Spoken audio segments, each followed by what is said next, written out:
반갑습니다. 지용법사입니다.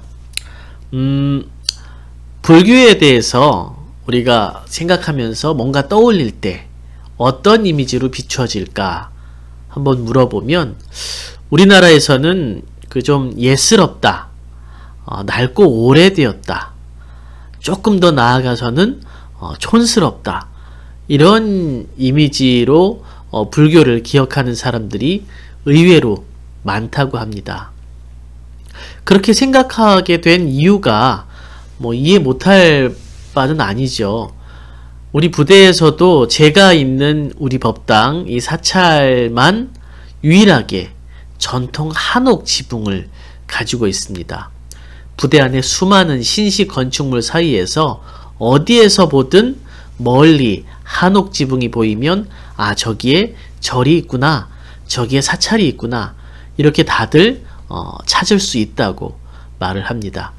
우리 사회에서도 사찰들은 옛날 한옥 건축의 어떤 모습을 유지하고 있는 부분이 굉장히 많습니다.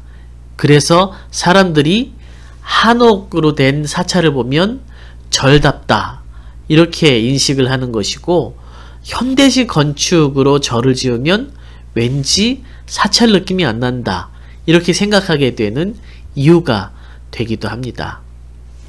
제가 입고 있는 이 옷도 승복이라고는 하지만 엄밀하게 따지면 이 옷은 옛날 한복이죠. 요새 한국 사람들은 평상시에 평상복으로 잘 입지 않는 옛날 스타일의 한복을 고수하고 있습니다. 이러한 이유 때문에 아무래도 이 불교가 좀 예스럽고 또 나아가서는 좀 낡았다, 요새 말로 올드하다는 이미지를 가지고 있게 된 이유가 되기도 하겠죠. 그런데 정말 그게 맞는 것일까? 서양에서는 요새 불교 인구가 꾸준히 늘어가고 있다고 합니다. 동양에서는, 아시아 이쪽에서는 불교 인구가 점점 감소하고 있는데 반해서 서양에서는 불교가 많이 확산이 되고 있는데, 그 사람들이 생각하는 이 불교의 이미지는 뭔가 명상과 요가와 철학적인 면이 부각돼서 매우 새롭고 그네들이 보기 어려웠던 그런 새로운 형식의 종교고, 철학적이고, 그 다음에 젊은 사람들 위주로 많이 공부하고 또 믿으면서 이것이 좀 세련되고 뭔가 현대적인 그런 이미지로 그 사람들에게 기억이 된다고 합니다. 그러면 불교는 세련된 이미지가 맞을까요? 아니면 낡고 촌스러운 이미지가 맞을까요? 여러분들도 정답을 아시겠지만 불교는 불교일 뿐이지 어떤 이미지도 정답은 아닙니다. 그래서 어떤 환경에서 어떠한 모습으로 우리가 바라보고 만나느냐에 따라서 그런 이미지가 있을 뿐이지 그것이 불교 본래 모습은 아니다. 그래서 사실은 우리가 불교에 대해서 알려고 하면 이런 선입관, 이미지, 이런 것들에 대해서는 맞는 것인지 한번 살펴볼 필요가 있다고 생각을 합니다. 비슷한 관점으로 불교는 미신이라고 생각하는 경우도 많다고 합니다. 그래서 젊은 자녀들이 절에 열심히 다니는 어머니, 아버지, 또 할머니, 할아버지를 보고 미신 믿으러 가지 마시고 좋은 거 믿으세요, 이렇게 안내하는 경우도 더러 있다고 하는데요. 자, 정말 불교는 미신이라고 하는 이미지가 맞을까? 이건 근거가 있는 어떤 이미지일까? 한번 생각을 해봅시다. 불교가 미신이라고 할 때 우리가 떠올리는 것은 보통 무속신앙과 관련된 여러 이미지를 떠올립니다. 그래서 무당, 굿, 부적을 쓴다던가 여러가지 민간신앙, 민간요법, 이런 것들을 떠올리면서 미신이라고 말하는 이 단어에 함축되어 있는 말들은 좀 미개한 신앙이다. 이런 이미지가 담겨 있는 거죠. 그리고 이런 무속이라든가 부적이라든가 민간요법 이런 것들이 좀 비과학적이고 또 예스럽고 낡았으며 촌스러운 것들이다. 그래서 우리가 좀 멀리 해야 되는 것들이다라고 생각하는 것들이 이 안에 담겨 있습니다. 그래서 그런지 아직도 제가 스님인데 만나면 사주나 점을 볼 줄 아느냐, 내지는 그냥 대놓고 볼 줄 아는 걸 나도 알고 있으니 좀 봐달라, 꿈 해몽을 해달라, 이렇게 저에게 말을 걸기도 합니다. 무속신앙은 비과학적이고 촌스럽고 또 낡은 것인가, 이렇게 주장하는 데 대해서도 동의하진 않지만 마찬가지 관점에서 불교는 무속신앙과 굉장히 비슷한 미신의 한 범주이다, 이렇게 떠올리는 거에 대해서도 강한 반론을 제가 제기합니다. 종교에 대해서 지난 시간에 제가 말씀드린 것을 기억을 한다면 무속신앙이라고 하는 것은 샤머니즘의 한 종류라는 것을 아실 테고요. 샤머니즘은 샤먼이라고 하는 존재, 우리나라에서는 무당이라든가 박수, 무당은 여자고 박수는 남자죠. 이 샤먼, 신과 인간의 중재자를 통해서 모든 종교의식을 하는 샤머니즘이 무속신앙이고요. 만약에 무속신앙이 문제가 있다 라고 한다면 신중심의 모든 종교가 다 비과학적이고 문제가 있다라고 보는 게 정확합니다. 불교는 어떤 종교였죠? 신중심으로 사고하지 않는 신중심의 종교와 전혀 다른 범주에 있는 종교가 불교입니다. 그래서 어떻게 보면 무속신앙이라고 하는 것은 신중심의 종교, 예를 들어서 세계 종교인 기독교라든가 이슬람교라든가 조로아스터교라든가 이런 범주의 종교들과 굉장히 유사한 것이 우리 전통 무속신앙이고요. 그 불교라고 하는 것은 이 신앙들과 정반대되는 성격을 가지고 있어서 서로 잘 융합이 되진 않습니다. 그리고 샤머니즘이 아주 촌스럽고 올드하다 이렇게 생각이 될 것 같으면 가만히 한번 살펴보십시오. 전 세계적으로 가장 많은 인구를 가진 종교들은 대부분 다 이런 샤머니즘의 형태를 가지고 있습니다. 신과 인간이 직접 소통하는 것이 아니라 그 중간에 매개자가 연결해주는 그런 어떤 기본적인 그 종교 형태에서 발전되어서 세계 종교들이 나타난 것이죠. 어쨌든 이 무속신앙과 불교가 사실은 서로 이렇게 어울리지 않는 것들인데 잘 모르다 보니까 무속에 대해서도 우리가 이해가 없고 불교에 대해서 정확하게 알지 못하다 보니까 그 두 가지가 비슷한 것이 아닌가, 그리고 비슷하게 낡고 오래되며 촌스러운 것이 아닌가, 이렇게 생각을 하게 된 것입니다. 불교가 미신이라고 이야기를 했을 때 이 미신 안에 우리가 떠올리는 것은 어떤 무속적인 이미지와 함께 굉장히 미개하고 또 촌스러운 이미지를 같이 떠올린다고 말씀을 드렸습니다. 그래서 이 미신에 대한 정확한 정의를 한번 생각을 해봅시다. 미신을 학문적으로 정의하고 싶진 않지만 미신은 바른 믿음과 반대되는 미혹한 믿음, 이 미자는 길을 잃다, 미야 할 때 그 미자거든요. 그래서 미신은 길을 잃고 헤매는 믿음을 미신이라고 합니다. 올바로 믿지 못하고 방향을 잘 알지 못해서 헤매는 믿음을 미신이라고 하죠. 비슷한 말로는 맹신, 또 광신, 이런 단어들이 있습니다. 평소에는 잘 쓰지 않지만 신문이라든가 어떤 뉴스에 가끔 등장하는 단어들인데 이게 단계가 있습니다. 길을 잃고 헤매는 것은 미신인데 이 길을 잃고 헤맬 때도 이게 맞는지 저게 맞는지 쳐다보고 판단하는 수준에 있는 경우고요. 저돌적으로 앞도 안 보고 나가는 사람들, 이 앞이 안 보인다고 해서 맹신이라고 합니다. 그리고 앞이 안 보일 뿐만 아니라 정말 마음이 미친 듯이 일어나서 정말 앞뒤 안 가리고 전혀 판단력이 없는 그런 상태가 되면 이것은 미칠 광자를 써서 광신이라고도 합니다. 다 잘못된 믿음들을 이야기를 하고 있죠. 자, 미신, 맹신, 광신 이런 잘못된 믿음의 공통점이 뭐냐면 합리적인 이성이 어느 정도 끊어져 있으면 미신이고 완전히 끊어져 있으면 맹신과 광신이 되는 겁니다. 그래서 믿음 안에도 합리적인 판단과 이성이 어느 정도 들어 있어야 하는데 그것이 완벽하게 없고 잘못된 올바르지 않은 믿음만 존재하는 상황을 이 잘못된 믿음, 미신이라고 합니다.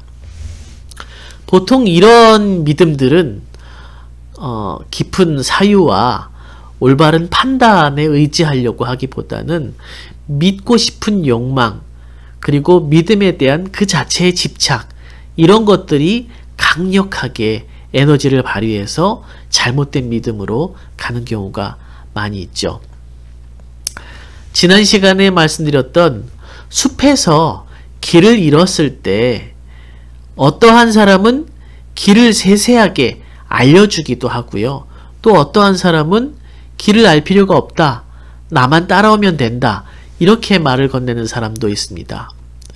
길을 세세하게 알려주는 설명을 듣고 숲을 빠져나가고 길을 찾아가고 하는 경우도 있고, 아니면 내가 길을 잘 모르니 길을 잘하는 사람의 뒤만 쭉 따라가서 숲을 벗어나고 올바른 길을 찾게 되는 경우도 있는데, 결과는 같지만 이 둘의 큰 차이가 있는데, 그것이 뭐냐면 따라가는 나 자신은 길을 알게 되는가, 아니면 열심히 따라가고 점점 좋아지면서도 그것은 내 능력이 아니고 내가 알고 있는 길이 아닌 것인가, 이런 차이가 있습니다. 믿음을 따라서 위대한 성인의 뒤를 우리가 밟아가고 쫓아가긴 하지만 이것이 올바른 방향으로 가는 것인지 나의 판단, 나의 이성, 나의 합리적인 고찰, 이런 것들이 같이 동반되는가 아닌가가 굉장히 중요하다는 얘기죠. 그것이 올바른 믿음과 미신과의 차이를 만들어내기도 합니다. 그래서 부처님께서는 어떻게 말씀하셨냐? 부처님께서는 바르지 못한 믿음에 대해서 이렇게 말씀을 하셨습니다. 전통, 권위, 명성, 나와의 관계, 그리고 논리적인 추론을 통해서 단순히 믿어서는 안 된다. 이렇게 말씀을 하셨습니다. 사실 이런 말씀 안에는 우리가 잘못된 믿음, 미신으로 가는 여러 가지 통로들이 다 들어있는데요. 예를 들어서 전통적으로 내려오는 것이라고 무조건 믿어서는 안 된다. 옛날 어른들이 다 믿어왔으니까 의심해서는 안 된다. 라고 이야기를 하면 잘못됐다는 얘기죠. 우리가 정말 좋은 전통과 어떤 역사적으로 교훈도 많이 있지만 옛날부터 내려오는 이해할 수 없는 합리적이지 못한 편견과 악습들이 우리 역사상에 많이 있습니다. 신분제라든가 이런 잘못된 악습들이 많이 있고, 현대사회에도 많이 없어지긴 했지만 인종차별이라든가 이런 여러가지 모습으로 남아있기도 한데요. 여러분들이 생각하기에도 백인이 흑인보다 훨씬 우월하다, 유색인종보다 백인이 더 우월하다, 이렇게 생각하는, 이렇게 믿고 있는 것들은 전통적으로 내려오지만은 잘못된 믿음이라는 거, 여러분들도 다들 아시는 내용일 겁니다. 권위나 명성이 있는 사람의 말이라고 해서 무조건 믿어서는 안 된다. 그리고 많은 사람이 이야기를 한다고 해서 그것이 무조건 진리라고 믿어서도 안 된다. 이렇게 말씀하고 계시고요. 또 나와 가까운 사람들이 나에게 해줬다고 해서 그것이 더 진리처럼 보일지라도 거기에 휩쓸리면 안 된다라고도 이야기를 하십니다. 그렇다면 바른 믿음은 어떤 것일까? 오늘 이야기 중에 가장 핵심이 되는 부분인데요. 부처님께서는 바른 믿음이라는 것은 세 가지 조건이 있어야 한다. 바른 이해와 깊은 사유, 그리고 행복을 가져오는지에 대한 판단이 있어야 된다. 이렇게 말씀을 하셨습니다. 먼저 어떤 것을 믿으려고 하면 그 내용에 대해서 바르게 이해를 하고 깊이 들어봐야 한다. 이렇게 이야기를 하십니다. 그 사람의 말도 제대로 듣지 않고 그 내용을 잘 파악하지도 않고 무턱대고 믿는다면은 정말 잘못될 위험이 크겠죠. 그래서 끝까지 듣고 세세하게 바르게 이해하는 것이 먼저다. 두 번째로는 깊은 사유가 필요하다. 깊은 성찰이 필요하다. 이렇게 이야기를 합니다. 바로 이 부분이 미신과 바른 믿음을 가르는 가장 중요한 부분이 되겠죠. 미신은 이것이 올바른 것인지 함적인 부분에서도 꼼꼼하게 따져보는 그런 부분이 없을 때 미신이 되는 것이고, 내가 믿으려고 할 때 믿음의 근거가 명확한지 이치에 맞는지 따져보는 부분, 깊이 성찰해보는 부분이 필요하다. 그래야 믿음의 뿌리가 굳건해진다. 이렇게 말씀을 하셨습니다. 마지막으로는 이 믿음이 내 삶에 적용을 했을 때 나와 내 주변의 사람들의 삶을 행복하게 만드는지 아니면 불행하게 만드는지 이것도 판단을 해야 됩니다. 아무리 바른 이해를 통해서 그것을 잘 알고 깊이 사유했을 때 그것에 대한 오류가 없을지라도 그것을 실천했을 때 우리가 불행해진다면 그 믿음이라고 하는 것은 백해무익한 것이다. 도움이 되지 않는 것이다. 이렇게 부처님께서 말씀을 하셨죠. 그래서 바르게 믿는다는 것은 어렵지만 매우 중요한 일이다. 이런 생각이 듭니다. 부처님께서는 이런 일이 있었대요. 제자들을 앉혀놓고 부처님께서 자주 설법을 하셨는데 정말 부처님의 말씀을 한마디라도 빼놓지 않으려고 열심히 듣는 제자들이 굉장히 많았다고 합니다. 근데 그 제자들이 어느 날 보니까 부처님이 말씀하셨다고만 하면 무턱대고 믿고 있는 것처럼 보였다는 것이죠. 그래서 부처님께서 제자들에게 묻습니다. 제자들아, 너희들은 나 부처의 말을 의심 없이 다 믿느냐? 예, 그렇습니다. 저희들은 부처님의 말을 의심하지 않고 모두 믿습니다. 다시 한번 묻겠다. 이렇게 3번을 물었고 제자들은 모두 네, 의심하지 않습니다. 3번 대답을 했다고 합니다. 그러자 부처님께서는 그러면 너희들은 올바른 나의 제자가 아니다. 이렇게 이야기를 하셨대요. 올바른 나의 제자가 되려면 올바로 믿어야 하고 올바로 믿으려면 아무리 부처님의 이야기를 할지라도 그것이 정말 이치에 맞는 것인지 법에 맞는 것인지 잘못된 부분은 없는지 깊이 사유하고 의심해야 한다. 의심하고 의심해서도 더 이상 의심할 것이 없을 때는 그것을 확신으로 받아들여야 한다. 그것이 올바른 제자의 자세다. 이렇게 이야기를 하고 계십니다. 교주가 자신의 이야기를 무턱대고 믿으면 안 된다라고 하는 종교가 불교라는 아주 특이하고 특별한 종교죠. 믿음이라고 하는 인도 말은 우리가 보통 쓰듯이 나는 너를 믿는다 이런 말에서 온 것이 아니라 사실은 근거가 있는 확신, 납득할 만한 사실 이런 뜻을 가지고 있다고 합니다. 그래서 자기 확신 또 근거 없는 맹신에 빠지지 않게 부처님이 직접 나서서 부처님의 말씀까지도 의심해보고 성찰해보라고 한 종교가 불교이고요. 그렇기 때문에 불교는 미신이라고 보기에는 바른 믿음에 대한 아주 정확한 시스템을 가지고 있다 라고 말씀드릴 수가 있겠습니다. 다음 시간에 계속 말씀드리겠습니다.